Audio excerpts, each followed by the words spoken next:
Hey guys, this is Austin.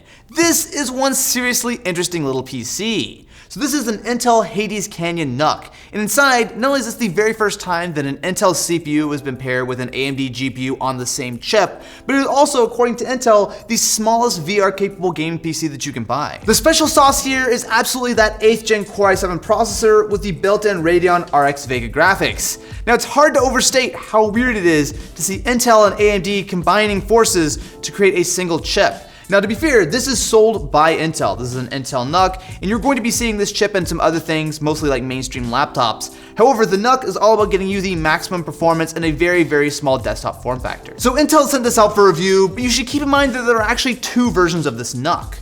So this is the higher end 100 watt version. However, there's also a 65 watt TDP edition, which is going to be not only a couple $100 cheaper, but you are going to be cutting back on the CPU, the GPU, as well as the clock speeds.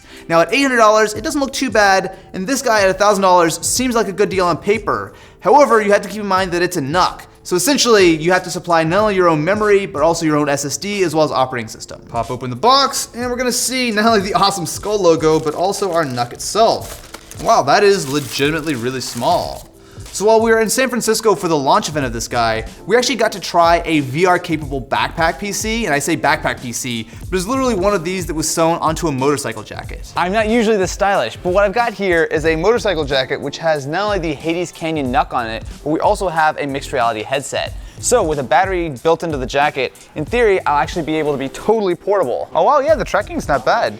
It's really cool that this is a fully untethered experience. I mean, if I hit a wall, I guess that would not be good, but the idea is that I don't need any cables connected, no power, nothing. So what's really cool about this setup is that because the NUC is going to be so small, that we can actually really run it easily on a battery, and it allows me to be completely and totally untethered.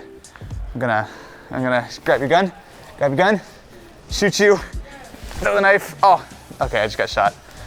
All right, I can do this, The main idea here is that because not only am I untethered with the PC and the battery, but I'm also using the mixed reality headset, so I actually don't need any sort of sensors around me. I can kind of freely walk around.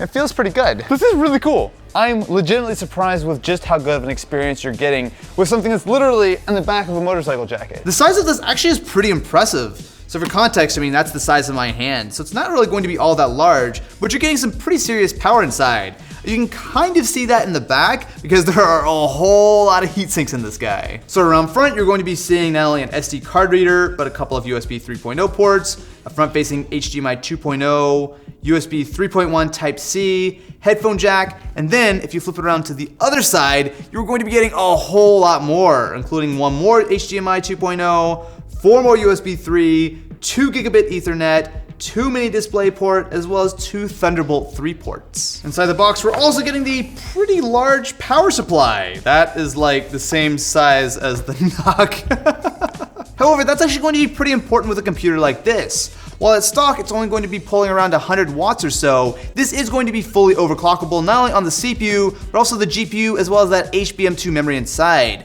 So having a little bit of extra headroom with the power supply is definitely not a bad thing. Pop off the 6 screws on the top of the NUC, and inside we have access to the motherboard. So Intel sent this already pre-populated with the memory as well as Optane and a full SSD, but like I said earlier, if you pick up one of these, you will have to supply all of this yourself. Something that's definitely not going to get old is when I open Radeon settings and see Intel logos all over the place. Even the whole thing is in blue.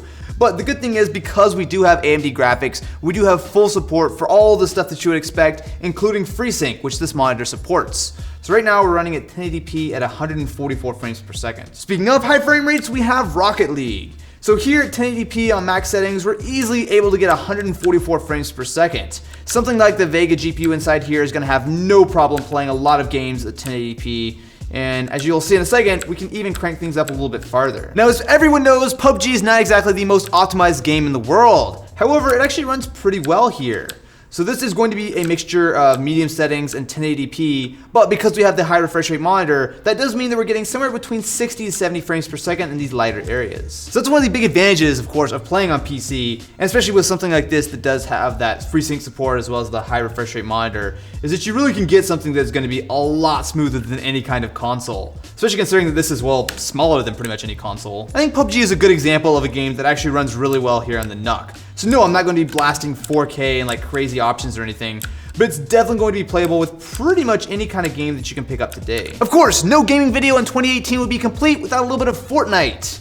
So here at 1080p on epic settings, we're getting something a little bit closer to 40 to 50 frames per second. But if you really do want to get those super high frame rates, it's easy enough to just pop the settings down a little bit. And of course, if you guys are interested in a little bit more on Fortnite, I did recently do a video talking about how it runs on everything from like a $1,000 gaming PC all the way down to a $200 laptop. Now moving on to a game that's going to be even more graphically demanding is Middle-earth: Shadow of War. Now here at 1080p on medium settings, we're getting somewhere between 60 to 70 frames per second. If you don't care about the high frame rates, as always, you can crank up the settings a little bit, but this is definitely going to be a solid 1080p gaming box. Jump into the benchmarks, and in 3D Mark, the graphics here are going to be a little bit lower end than something like a GTX 1060. Perfectly fine, and honestly pretty powerful for a system this small, but it is going to be a little bit lower. On the CPU side, it's going to split the difference between something like a gaming laptop, which honestly is about the same size as this, as well as a full 6-core Core i5 or Core i7 on the desktop. Look, there's no getting around it. This thing is weird. The idea that you're getting an Intel CPU with AMD graphics inside of it, and all the drivers are sort of branded as Intel, like everything's kind of unusual about it.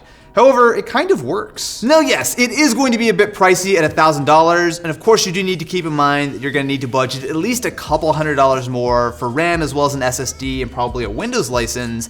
However, this is something that's not really going to be found anywhere else. You're getting a ton of power in a small package. It supports up to 6 video displays at the same time. You've got 2 Thunderbolt 3 ports, so in theory you could even connect an external graphics card to this guy.